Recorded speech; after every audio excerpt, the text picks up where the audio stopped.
Good day, and welcome to the Activision Blizzard fourth quarter 2020 earnings conference call. All participants will be in a listen-only mode.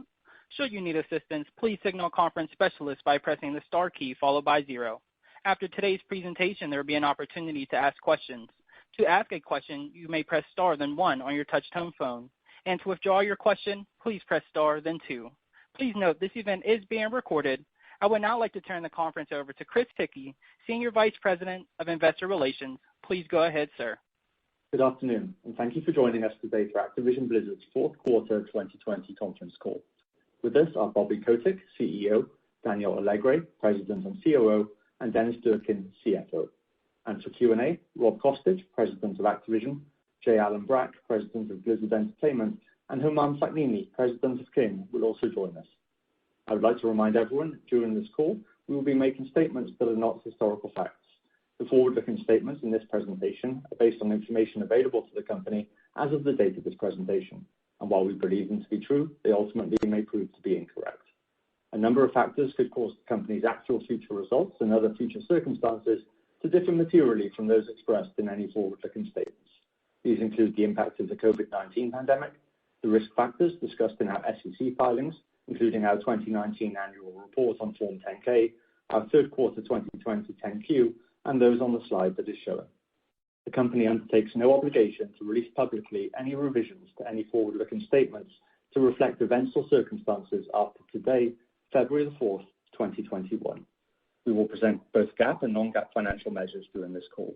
We provide non-GAAP financial measures, which exclude the impact of expenses related to stock-based compensation, the amortization of intangible assets and expenses related to acquisitions, including legal fees, costs, expenses, and accruals, expenses related to debt financings and refinancings, restructuring and related charges, the associated tax benefits of these excluded items, and significant discrete tax-related items, including amounts related to changes in tax laws, amounts related to the potential or final resolution of tax positions, and other unusual or unique tax-related items and activities to be considered in isolation from, as a substitute for, or superior to our GAAP results. We encourage investors to consider all measures before making an investment decision. Please refer to our earnings release, which is posted on www.activisionblizzard.com for a full GAAP to non-GAAP reconciliation and further explanation with respect to our non-GAAP measures. There's also an earnings presentation which you can access with the webcast and which will be posted to the website following the call. And now, I'd like to introduce our CEO, Bobby Kotick. Thank you, Chris, and thank you all for joining us today. Through incredibly challenging circumstances, our focused execution and increased investment in people and new content enabled us to achieve record results during 2020. On a GAAP basis, revenues increased year over year by 25%. Operating income increased 70% to $2.7 billion, and earnings per share increased by 45%. Since present management assumed control of the company 30 years ago, our returns to shareholders have been 4 times greater than the returns generated by the S&P 500 during the same period of time.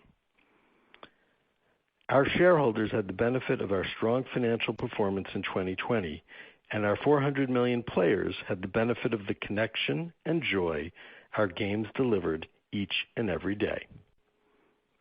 In a year filled with adversity, our mission, connecting and engaging the world through epic entertainment, has never been more important.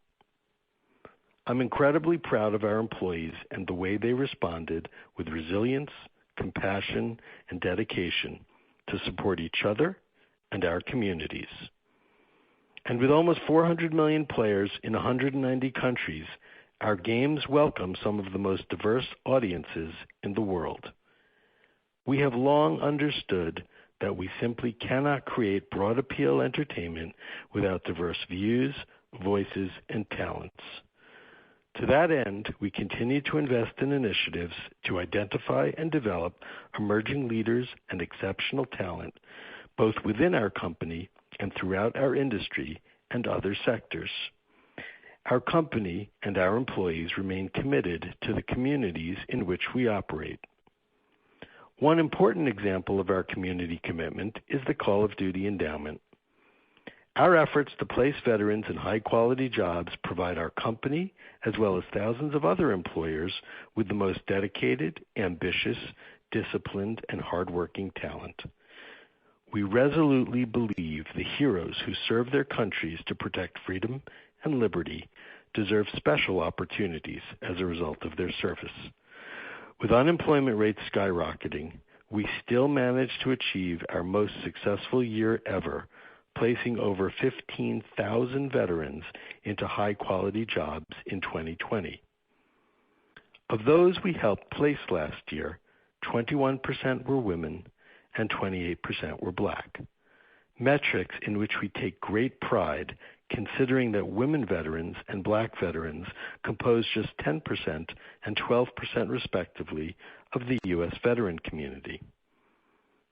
Since 2009, we funded the placement of 81,000 veterans into new jobs. But now, more than ever, we must ensure that our dedicated public servants have access to the very best employment opportunities. We've also sought to create career pathways for talented young people, especially from backgrounds that have been historically underrepresented in tech and entertainment. Our investment in Management Leadership for Tomorrow has allowed that organization to grow its extraordinary career preparation program, doubling the number of participants and equipping high-achieving Black, Latinx, and Indigenous Americans with skills and coaching to accelerate their careers. Our support for the United Negro College Fund has funded scholarships for some of our nation's most promising youth. These initiatives further remind the 10,000 people who work at Activision Blizzard that purpose and meaning is the most powerful way to broaden the connection and engagement that our games offer to so many. Our employees around the world are determined to serve our audiences and deliver exhilaration through accomplishment, provide welcome and necessary distraction during turbulent times, and enable moments of solace and comfort throughout the day. We create safe venues that reward unity and celebrate our differences that sometimes unnecessarily divide our society. Gaming connects people more deeply than any other form of media, and video games are redefining what it means to interact socially. In 2020, we introduced even more ways for players to connect and find community, particularly in Call of Duty. Our approach to the franchise has become the roadmap we are now applying to many of our other games. Within Call of Duty, we have meaningfully expanded social connections and improved engagement through free-to-play experiences on mobile phones, computers, and game consoles. These initiatives expanded franchise reach, with over 250 million people playing Call of Duty last year, more than tripling the 70 million people who played Call of Duty in 2018. Our approach has made the franchise more social than ever, benefiting both our players and our business performance. Call of Duty players who play in groups with friends spend over 3 times more hours in the game and invest around 3 times more on in-game content compared to other players. And we've really only just started to scratch the surface of what's possible for social interaction within our franchises, and we have initiatives underway to enhance the social nature of all of our key franchises. Call of Duty has also established a clear blueprint for franchise-based innovation, and we're applying this strategy across our other core franchises to grow reach, engagement, and player investment.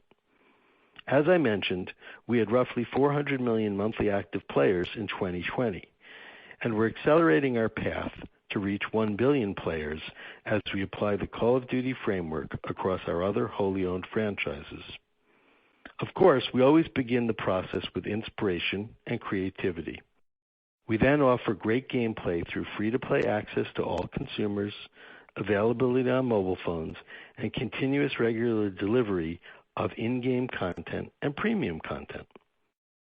In Call of Duty, we expect further growth both in our traditional regions and new countries as we continue to enhance the player experience across all platforms.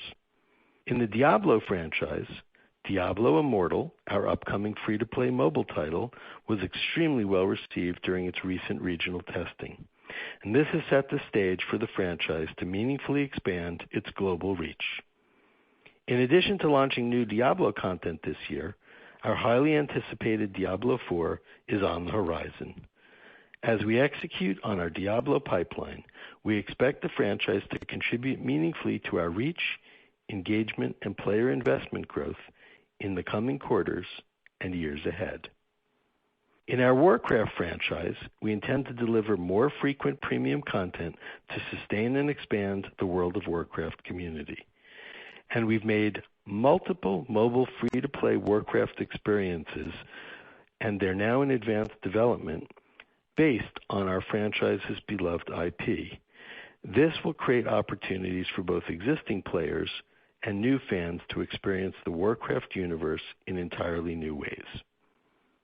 For Overwatch, we intend to not only reinvigorate the franchise for the existing community with the launch of Overwatch 2, but also substantially broaden the community through business model and growth initiatives across platforms.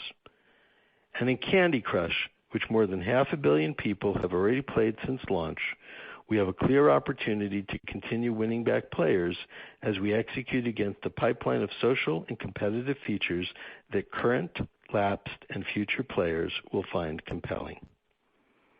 As we expand the opportunities for fans to engage with our games and our intellectual property overall, we expect our strong financial performance to continue. 3 franchises generated over $1 billion in net bookings in 2020, and we're on a clear path to further increase their growth, engagement, and monetization. We expect at least 2 additional franchises will reach similar scale over the next couple of years. We plan to grow earnings per share again this year, given the structural expansion we've driven in our largest franchises, and we'll maintain our focus and further increase our investment in creative talent while continuing to reposition our business to leverage our direct digital relationships with players and to take advantage of the increasing demand around the world for our games.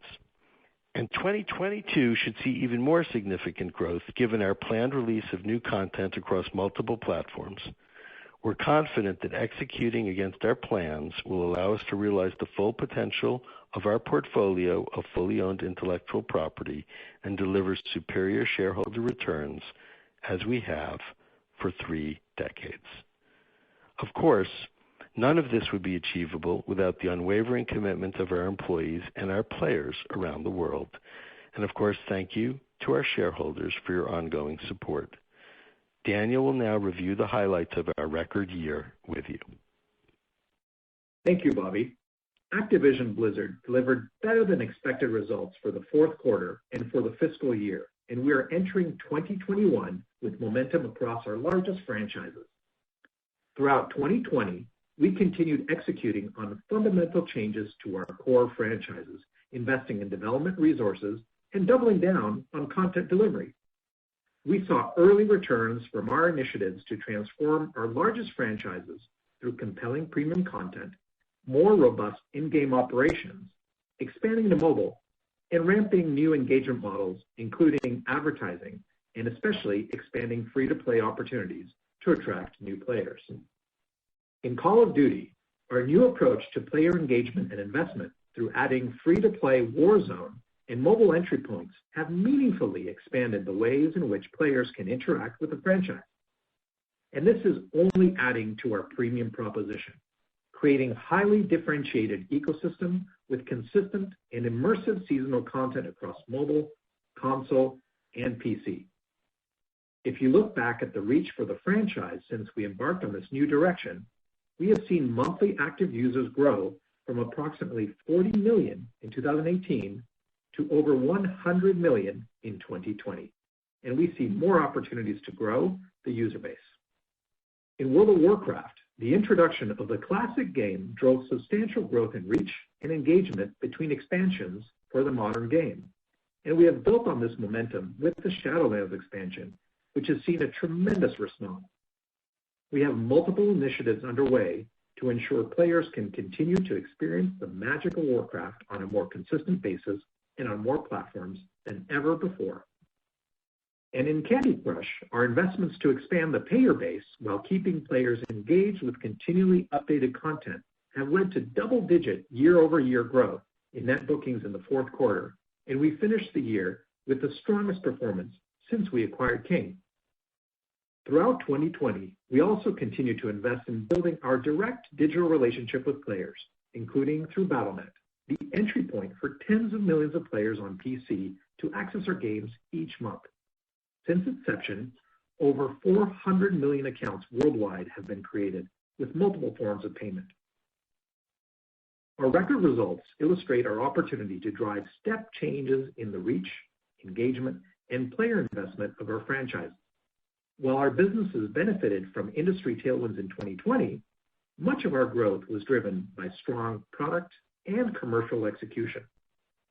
We expect our growth initiatives for Call of Duty, World of Warcraft, and Candy Crush to again drive strong results in 2021. And we believe all of our large franchises will see meaningful user growth, engagement growth, and player investment growth over the next 2 to 3 years. We are making significant progress against our development pipeline for our key intellectual properties, which we expect to fuel further growth in 2022 and beyond.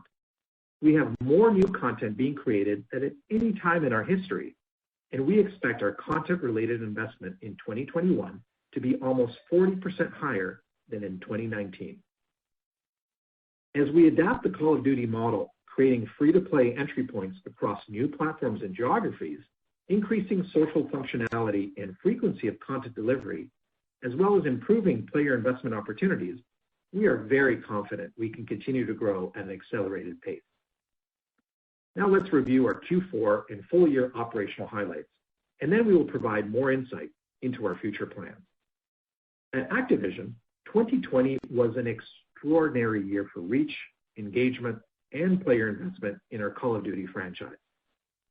Life-to-date consumer spending of around $27 billion makes it one of the most successful entertainment franchises of all time. Yet the franchise delivered a structural change in 2020 with net bookings approximately doubling year over year, and we expect further growth this year. Activision's monthly active users were 128 million, marking the 5th consecutive quarter with more than 100 million players driven by Call of Duty. This level of scale for the franchise leads to better gaming experiences for the community, provides more data for us to continue improving our experiences, and creates more opportunities for player investment. Call of Duty momentum continued into the fourth quarter, the biggest quarter of the year, with net bookings growing double digits year over year. The November launch of Black Ops Cold War, the newest premium Call of Duty experience, further expanded the ecosystem across console and PC. Monthly active users, or MAUs, on console and PC grew approximately 70% year over year in the fourth quarter, and time spent in game more than doubled. Our premium business has never been stronger. Full year premium unit sales grew over 40% year over year, with a further strong shift to digital premium downloads. In December, we launched the first season of Black Ops Cold War in-game content and integrated the game with Warzone.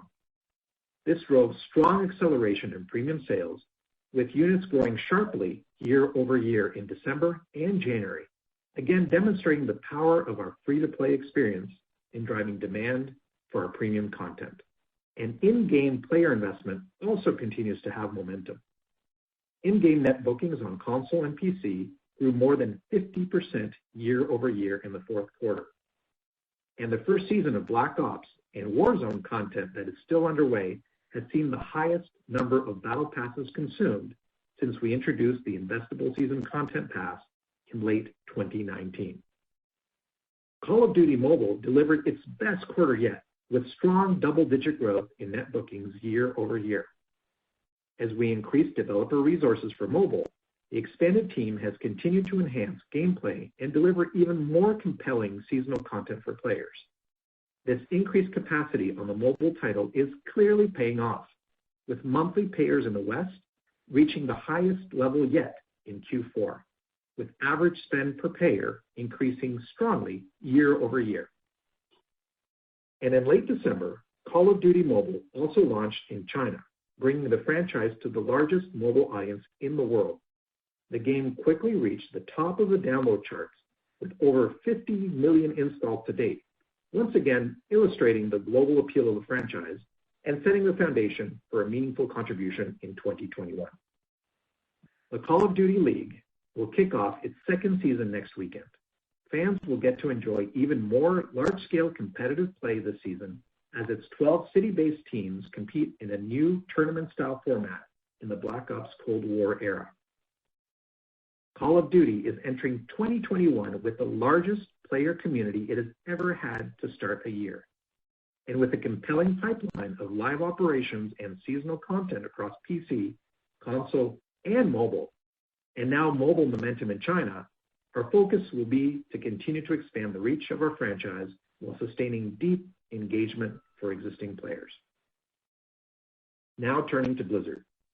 Blizzard is committed to improving consistent innovation and content delivery for its dedicated players. World of Warcraft had a very strong year, with net bookings growing over 40% year over year to the highest level in nearly a decade. Fourth quarter net bookings for the franchise grew by a double-digit percentage year over year, driven by strong sales of the Shadowlands expansion, subscriber growth, and high participation in value-added services. World of Warcraft reach expanded year over year for the sixth consecutive quarter, contributing to overall Blizzard MAUs of 29 million in Q4. The trends for reach and engagement after the launch of Shadowlands are even stronger than the levels we typically see at this stage after an expansion launch. With both the modern and the classic modes continuing to operate at global scale, Blizzard has more opportunity to delight and engage the World of Warcraft community than ever before. Looking forward, the multiple Warcraft teams have an unwavering commitment to innovation and expansion for reach, engagement, and player investment through more new content initiatives across platforms, positioning the franchise for further growth in 2021 and beyond.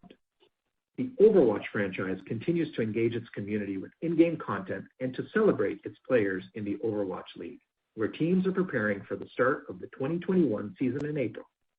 And mobile remains a top priority at Blizzard, both to give existing fans new ways to engage and to allow new players to experience its franchises.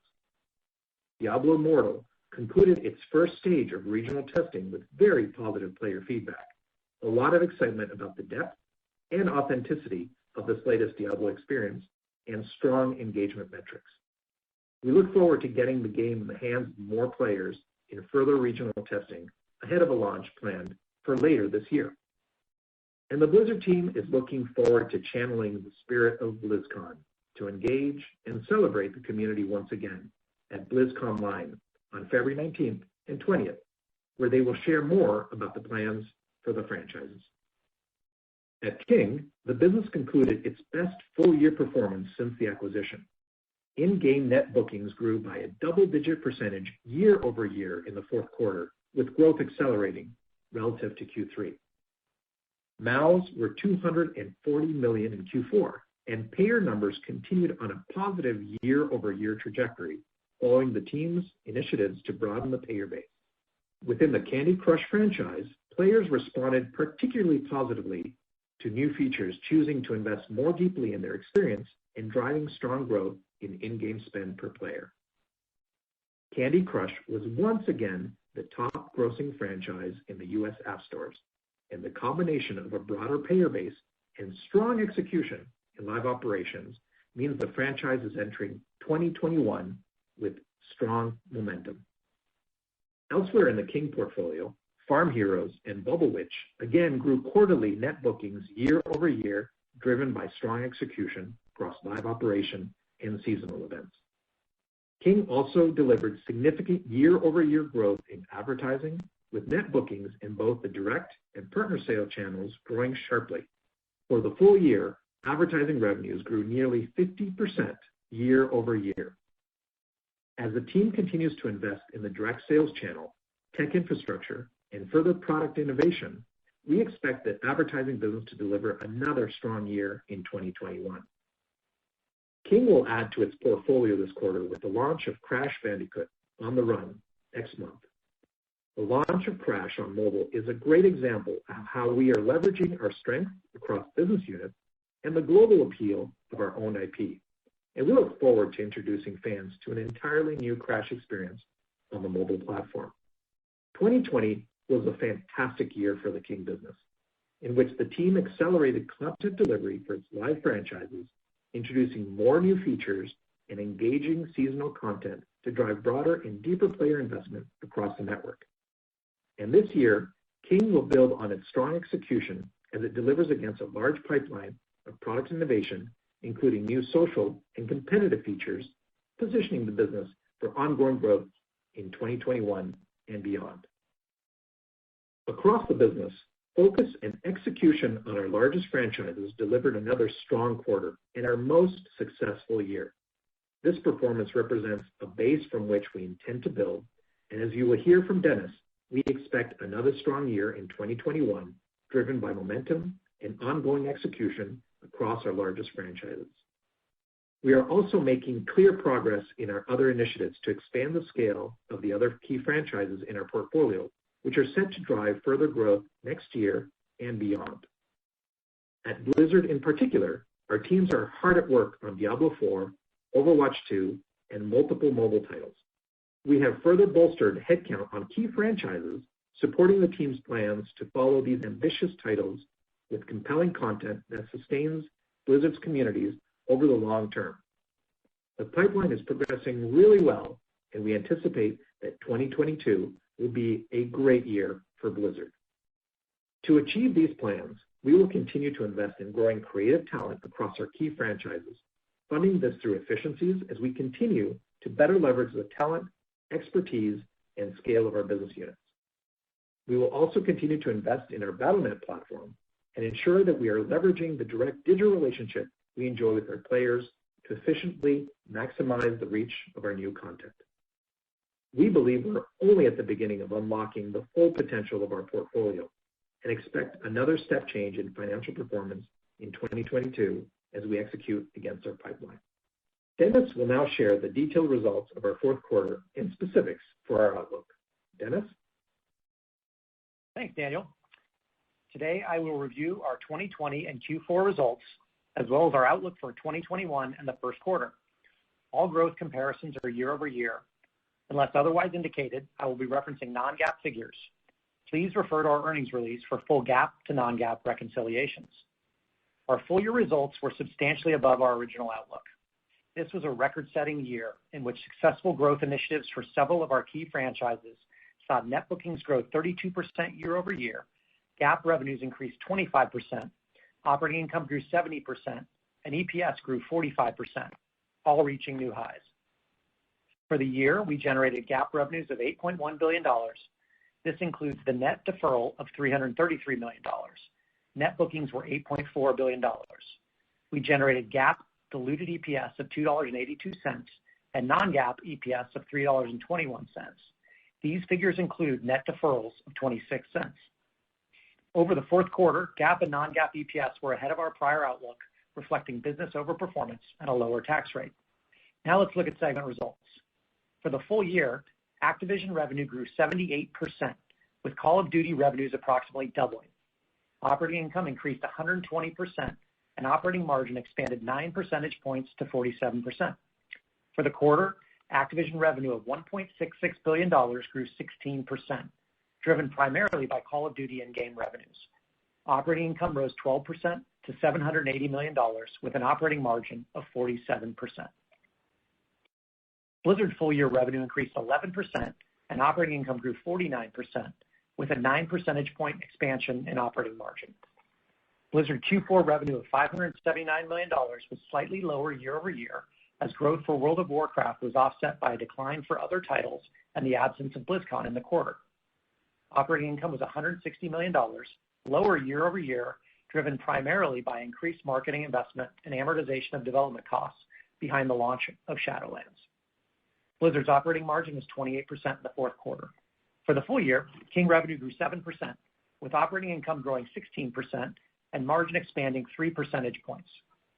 King grew revenue 15% year over year to $577 million in Q4, with both in-game net bookings and advertising growing strongly. Operating income was $242 million, with an operating margin of 42%, 3 points higher year over year, driven by high incremental margins from advertising. Our business continues to shift to more recurring and digital revenue streams, driving structurally higher margins over time. In 2020, in-game net bookings grew 44% year over year to reach 58% of net bookings, and digital net bookings grew 45% to represent 85% of total net bookings. A record performance on the income statement also drove record full-year cash flow. Annual operating cash flow grew 23% to $2.3 billion, despite cash payments for tax settlements. For the full year, free cash flow, defined as operating cash flow less capital expenditure, grew 27% to $2.2 billion. Our cash investments at the end of December was approximately $8.8 billion, with net cash of approximately $5.2 billion. Turning to capital allocation, we entered 2021 with a strong balance sheet and significant flexibility. As always, we continue to take a disciplined and balanced approach to capital allocation. With this in mind, our board has authorized for the 11th year in a row an increase in our annual dividend, this year to 47 cents per share, an increase of 15% over the prior year, which will be payable in May. And also, our board has adopted a new 2-year, $4 billion share repurchase authorization, an increase from our prior $1.5 billion share repurchase authorization. Now let's turn to our outlook for 2021. First, I will provide some context. Much of our success in 2020 was due to strong product and commercial execution, driving structural improvements in our largest owned franchises. While we believe we benefited from various shelter-at-home requirements, we are seeing continued strength even in markets where restrictions have eased. Overall, we are entering 2021 with momentum in our biggest franchises and a pipeline of content and growth initiatives that we expect will enable each of our segments to grow operating income for the full year 2021. Activision enters the year with strong momentum for Call of Duty and has a fantastic pipeline of in-game content ahead across all platforms. We will benefit from a full year of Warzone, driving upgrades to our premium content and incremental in-game player investment, and we have a substantial opportunity to continue migrating the community to Black Ops Cold War, as well as another strong premium release planned for Q4 in 2021. In our outlook, we are conservatively assuming Call of Duty premium units are lower year over year. However, with opportunities in-game across all platforms, including the ramp-up of Call of Duty Mobile in China, we do expect growth in net bookings overall for the Call of Duty franchise. We expect Blizzard's net bookings to grow, given the momentum in World of Warcraft and the other growth initiatives we have in the business. Our outlook does not include Diablo 4 or Overwatch 2 launching in 2021. And while Diablo Immortal is progressing well and we anticipate its launch later this year, we don't have any material contribution from the title in our outlook presently. We expect top-line growth at King, primarily by ongoing growth in Candy Crush across both in-app purchases and advertising. We assume relatively little contribution from the release of Crash Bandicoot on the Run, as is customary for new mobile titles. From a margin perspective, our outlook reflects further GAAP and non-GAAP operating margin improvement year over year, building off the record margin performance in 2020, with ongoing benefits from an increasing mix of digital revenues and operational discipline. Now let's turn to the numbers. On a GAAP basis for 2021, we expect revenues of $8.23 billion, including net deferrals of $225 billion. We expect net bookings of $8.45 billion, a GAAP operating margin of 36%, GAAP and non-GAAP share count of 787 million, and GAAP EPS of $2.83. For 2021, on a non-GAAP basis, we expect an operating margin of 41% and non-GAAP EPS of $3.34, including net deferrals of 26 cents. Now let's turn to our Q1 outlook. On a GAAP basis for Q1, we expect revenues of $2.02 billion, including the net recognition of deferrals of $265 million. We expect net bookings of $1.75 billion, a GAAP operating margin of 30%, GAAP and non-GAAP share count of 784 million, and GAAP EPS of 59 cents. For Q1 on a non-GAAP basis, we expect an operating margin of 42% and non-GAAP EPS of 84 cents, including the net recognition of deferrals of 19 cents. In summary, 2020 was a record year for the company. And as our 2021 outlook indicates, we believe the business has reached a new, structurally higher financial profile following our actions to expand our largest franchises. But there is much more to come. Our pipeline has never been stronger, and as we look beyond 2021 and plan for 2022, we are looking forward to delivering some of the most eagerly anticipated content in the industry. In addition to our regular cadence of content across Call of Duty, World of Warcraft, and Candy Crush, we expect Blizzard to release major new titles across console, PC, and mobile, contributing to another step change in financial performance for the company next year. We are confident that delivering against our plan will continue to deliver strong shareholder value over the long term. Now I welcome our business leaders, Jay, Humam, and Rob, as they join us for the Q&A portion of the call. Operator? Thank you. We will now begin the question and answer session. To ask a question, you may press star then one on your touch-tone phone. If you are using a speakerphone, please pick up your handset before pressing the keys. To withdraw your question, please press star then two. And at this time, we'll pause momentarily to assemble our roster.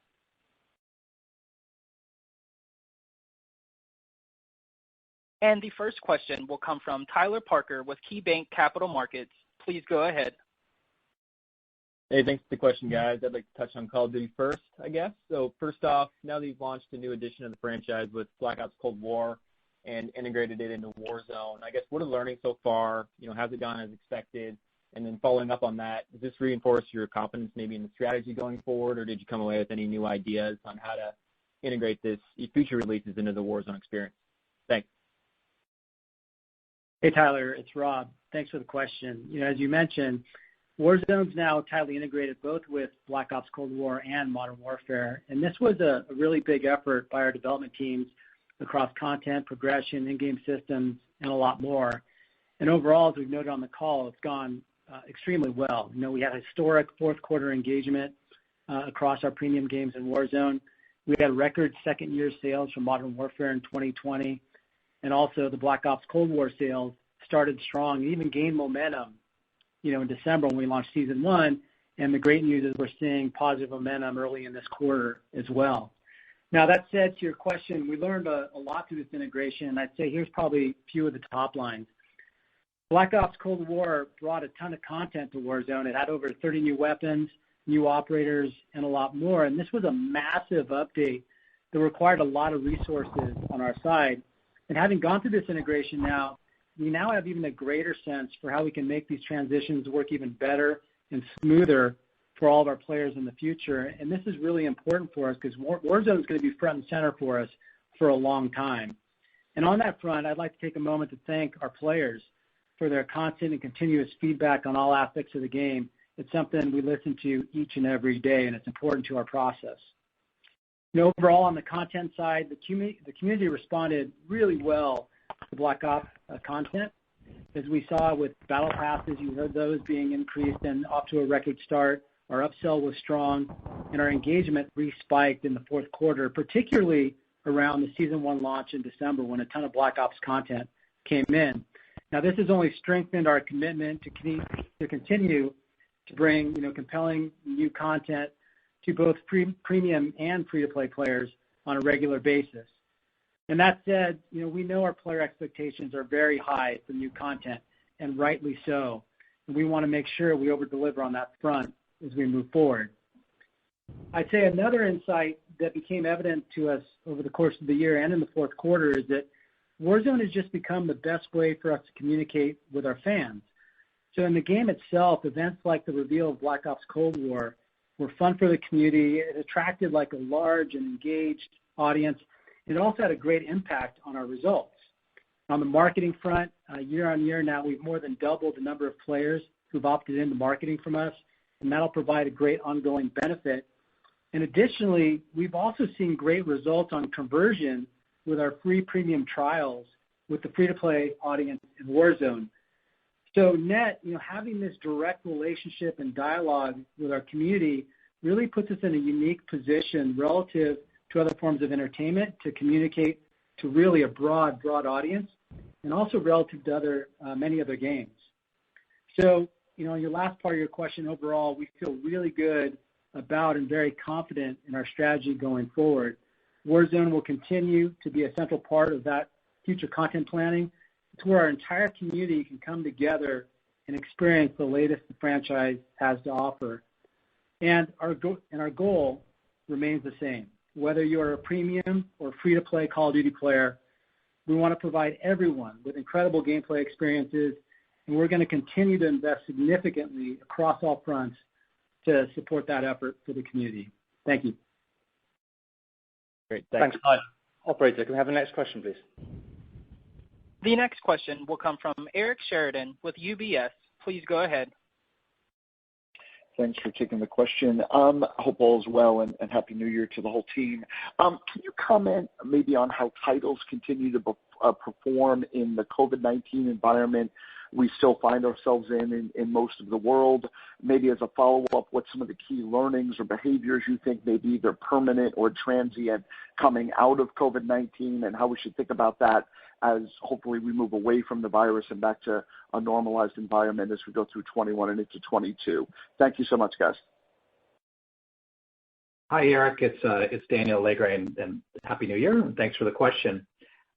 First, as Rob said, I just really want to take this opportunity to thank our development teams for their incredible resilience and real dedication to our mission. I know it hasn't been easy, and they have just nevertheless delivered an incredible quality that our players have come to expect of all our games.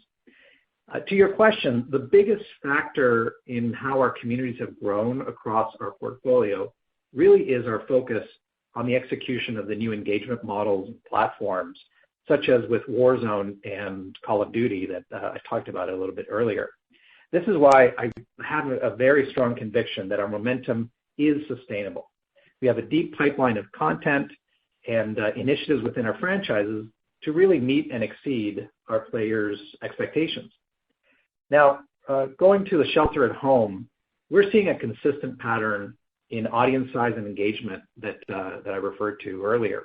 As you may expect, many of our key titles saw an uplift in players and engagement around the first wave of the lockdown, and engagement patterns really oscillated throughout the pandemic, in particular in countries where restrictions were eventually lifted. But two things that we saw. One is that on our more social titles, engagement remained at an elevated level. Second, and I think more importantly, we see that for the franchises where we're executing on our new franchise strategy, especially Call of Duty and World of Warcraft, we see engagement substantially higher than we had even as regions reopen. And that's why we're just so focused on making content available across all platforms, enabling us to reach much wider audiences globally and connecting players through our games. And through this COVID time, that connection that players have found has really been special and has rewarded. Now, regarding the retail to digital shift, we have seen an acceleration. Obviously, COVID has helped it, but this is actually a shift that's been going on for quite some time. And I don't need to emphasize the improved margins to our business from digital distribution. So across all these initiatives, I think one thing I really need to emphasize is quality is key. That's the expectations that players have of our games.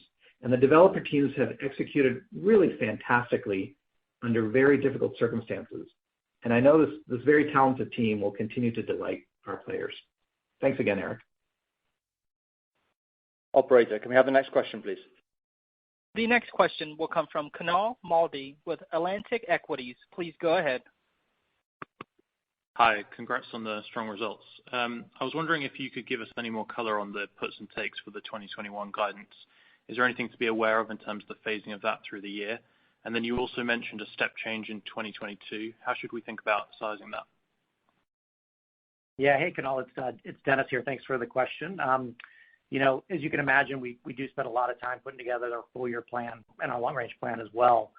And we always try and be thoughtful and prudent in the numbers we put together and guide to, and this year's no different on that front. You did hear a lot about the strong momentum that we have, particularly in our biggest franchises, so it's always nice to start the year out strong. But each of our big three franchises really have great opportunities for growth this year, and that's really embedded in our guidance. In COD, you can see we've got obviously a full year of Warzone, and the premium integration, and as well as obviously the mobile opportunity, in particular with China being added this year. WoW has tremendous momentum coming out of the late Shadowlands launch from last year. Great engagement, as we've heard on the classic side, which frankly will give us great momentum throughout the year, which is kind of unusual in a non-expansion year for WoW. And then Humam and King and the Candy team had a really great 2020, and the business is really firing on all cylinders, both on the in-app purchase side and the advertising side. So across our three biggest franchises, we have great momentum, and then we have a few other things up our sleeve in terms of remastered content that we'll unveil in due course, which should provide a further opportunity for us this year. And as Daniel mentioned, and we sort of mentioned throughout our remarks, all of this incremental opportunity is digital, which should allow us to continue to grow our margin as we did, and we've set record margins last year. So we should be able to build upon that. From a phasing point of view, you see our Q1 guide is obviously extremely strong, and we expect that to continue into Q2. Our Q2 will probably be roughly in the same range as Q1, and that's a little bit of tough comp versus last year when Warzone launched and some of the earliest shelter-at-home trends hit. But then you should see pretty natural phasing as you'd expect in the back half of the year. And then we'll have very strong momentum as you pivot and we pivot to looking at 2022. It's obviously early and we still have work to do, but we have an incredible lineup planned across all platforms, and it should be a great year for each of our business units, with Blizzard in particular, obviously driving significant financial growth. I'd suggest obviously we try to model the business prudently, but when you think about the ramp up that we have with multiple bets in mobile, and the three franchises that we have operating at scale, and the opportunity to bring maybe a fourth and a fifth franchise to that, we can have a meaningful step change in our earnings power over the next couple of years. So obviously we feel great about the trajectory for not only this year but next year and beyond, and the opportunity is sizable, and we're just very focused on execution so we can realize that potential. Thanks, Kunal. The next question, please. The next question will come from Colin Sebastian with Baird. Please go ahead. All right. Thanks, guys. Good afternoon and Happy New Year as well. Question is, how should we think about the sustainability of the King growth trajectory into the new year? And then in particular, can you discuss what levers are available to drive growth in both reach and player investment? Thank you. Hey, thanks for the question. This is Humam. So look, 2020 was a remarkable year for King.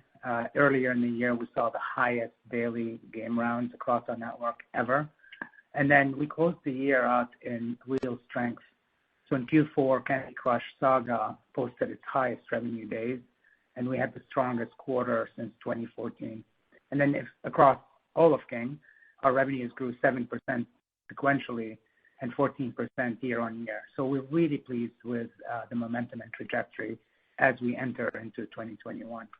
Now, let me talk a little bit about what drove that performance. In Candy Crush, we accelerated the pace of content and feature delivery in 2020. And again, to echo everybody's thoughts, amazing execution from the teams under very difficult circumstances. But we've also invested in deeper product roadmaps in the Candy franchise. And so we had more structure around seasonal events and a lot more integrated player-facing programming, and that seemed to resonate quite well. We saw the benefit of this as we saw more player investment trends. So the payers in Candy were up year over year in Q4. But broadly, we also started increasing frequency and high-impact events and live ops in our other titles in the portfolio. And that led Farm Heroes and Bubble Witch to grow year over year for the second quarter in a row in Q4. And so we like the momentum in that as well. So as I look ahead in 2021, our live businesses got really good momentum, and we want to continue to add to that. We think we have a good formula, and we're going to continue to improve it. So we'll continue to bring a fresh slate of content and events to our players. And then we're going to complement that with big feature innovation, including more collaborative and competitive social features, especially in Candy. And we've seen that when we have that social connection in our games, it correlates with player engagement and player investment. So let me give you a quick example here. We're creating more modes in the game so that it brings more players and teams together to experience the game at the same time. We're also finding ways to connect those players with each other in the large audience network that King has. Now, if that's the momentum we're driving in the live games, what we have in 21 is we're gearing up for a game launch later in this quarter. So we're hard at work bringing Crash on the Run to our mobile audiences next month. We're super excited about working on this very iconic IP. And we've chosen the runner genre, which is a very attractive category in mobile because it comes with large install volumes historically and has the potential for mass reach. So we'll bring this amazing mobile title to our Crash fans, but we equally are focused on broadening the franchise's audience in mobile. So when I put all those together, I feel pretty good about the momentum in 21 and beyond. Great, thanks. Thanks, Colin. Can we have the next question, please? The next question will come from Stefan Ju with Credit Suisse. Please go ahead.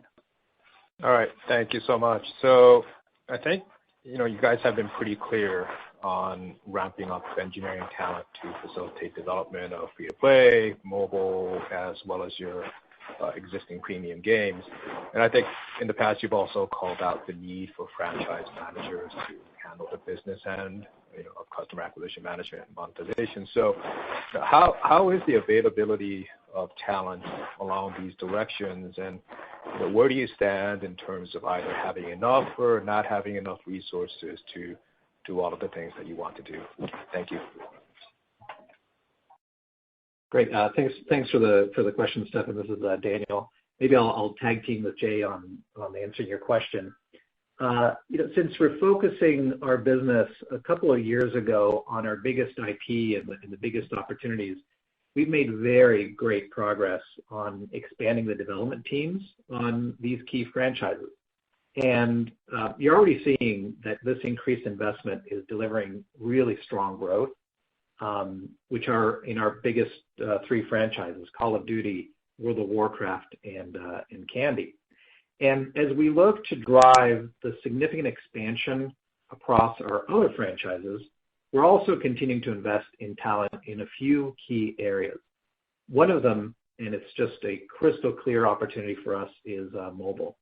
We're hiring mobile developers around the world to really join our growing creative and development teams. This is an imperative for the business, and we're laser focused on driving that. And more broadly, we will continue to focus resources and investment on our largest franchises. That's where we want to bring more content more frequently to our communities because they expect it. This is obviously incredibly relevant to Blizzard. So Jay, why don't you give your opinion and your point of view on this question as well? Thank you. I think it's actually a great question, and I think part of it is we're coming up on a huge milestone here at Blizzard where we will celebrate the 30th anniversary of the company, and we're going to have a great community event, BlizzCon Live, February 19th and 20th, and we'll share some of the plans that we have and the things we're working on. I think we should be excited about. The company has accomplished a lot in the last 30 years, and when I think about our near and long-term development pipelines, when you look at just the Warcraft franchise alone, there are hundreds of millions of players around the world who have either played or interacted with Warcraft through different games or different expressions of that universe. And, when we bring those experiences to players, we think that there's a lot of potential far beyond, where we are today, especially if we get these games right. The same is true for our other franchises. And so if we look at the near term for Diablo as an example, we have the AAA Diablo 4 that's in development. as well as a free-to-play mobile expression in Diablo Immortal. Both teams have continued to make great progress. Overwatch 2 is another great example. We've successfully passed a major internal milestone in December, and that involved testing many key features of the game with hundreds of developers across Blizzard. And so we're happy with how that game is progressing. So doing, and achieving all these aspirations takes the right kind of talent, as you brought up. And so we're continuing to grow and lean in on the teams, and we have plans to hire more developers going forward. One of the competitive advantages that we have at Blizzard is the ability to really focus talent and bring talent from one game to another internally. That's something that's served us really well in the past. And I think the last note that's important to bring up is, our aspiration to bring games and players around the world across different platforms and genres. We're always going to be led by gameplay and quality, but our goal is to, give the teams everything that they need in order to make the best possible experiences for all the players. All right, thanks, Stephen. Operator, can we have the next question, please? The next question will come from Alexia Quadrani with JP Morgan. Please go ahead. Thank you. My question's back on King. If you can maybe discuss your outlook for advertising for 2021, but more specifically, what impact you expect from the IDFA changes. Hey, Alexia, this is Humam again. So look, the ads business is entering 21 with incredible momentum, particularly in our direct sales part of the business, which grew more than 80% grew 80% last year. So I'll touch on some of the specific initiatives that drove that performance because I really believe that those are also the levers that we move the business forward in 21 and beyond. What we saw is that the team executed really well in deepening our product offering around the what we call the platform brand safe proposition. When it allows us to specifically focus our offering on large scale brands. All this was in the context of building a product that was very compatible with the player experience. And so we think that's working really well. It worked in 2020 and we continue to move forward in 21. And alongside of that, we grew the direct sales team, and growing the sales team allowed us to broaden our coverage to reach new brands. And then we started seeing those two things come together and really give us a great result. So as one example, we worked with Sky in the United Kingdom to design alongside of them and execute an ad campaign that leveraged that rewarded video product that we have. And it created a really engaging gamified ad experience that really drove results for kind of the advertisers. So the campaign that I'm referring to drove an 8-point uplift in ad recall and a 6-point uplift in player association to the Sky brand messaging. So we continue to drive that forward. And as you alluded to, we're also preparing for the IDFA changes in the industry with initiatives underway, kind of just specifically addressing that. I think our current momentum and the direct sales momentum that we have gives us confidence in the growth trajectory of our ad business overall, even with taking IDFA in context. So this year, what I see ahead of us is further product innovations that are already underway and further ramping up of the direct sales resources, and both of which should enable us to reach more brands and provide more experiences. And more broadly, we think that there's expansions even beyond there. So as I look at more titles available to repeat what we did with Candy and our other King titles, we have other launches across the company that we can look into integrating that experience and broaden the overall network. So all these opportunities ahead of us and the scale of the player network gives us a really good kind of momentum, and we feel pretty good about where the business is headed. Thank you. Thanks, Alexia. Can we have the next question, please? The next question will come from Mike Ng with Goldman Sachs. Please go ahead. Great. Thank you very much for taking the question. I was just wondering if you could talk a little bit more about your long-term content plans for World of Warcraft, and just also talk a little bit about the philosophy around managing content for Classic and Modern. And could you just share a little bit more about your expectations for WoW growth in 2021? Thanks. Sure. Thank you for the question. Modern and Classic WoW are certainly, they're not one-to-one in terms of what players expect and desire. The two communities are really different and they engage in different ways. But, we think they have the same love of the game world, and they have a unified subscription, which is virtuous to both communities. The release of Shadowlands in the work-from-home environment is a huge point of pride for us. We think the expansion turned out great, and it's got content for players of all kinds to really engage with. The metrics that we traditionally track an expansion's release have been quite successful. Life to date on Shadowlands is actually the highest of any expansion in the last 10 years. We also see significantly more player engagement than we typically see at this stage. And that momentum has continued through January, with the player base still, significantly larger than it was a year ago. For WoW Classic, the community continues to be highly engaged, and it's a global community. Since the launch, Classic has really given players who love the game a way to experience Azeroth in the community the way they experienced it for the very first time. And as a result, the overall World of Warcraft has a significantly larger player base, which provides us with a lot of opportunities. Looking ahead, we have plans to continue serving both those communities in creative ways and allow players to continue to explore classic WoW nostalgia in ways that feel great. We'll have more to share about the various content updates for WoW shortly, but we do see WoW as a significant growth driver for Blizzard overall this year. Great. Thank you very much. Thanks, Mike. Operator, can we squeeze in one last question, please?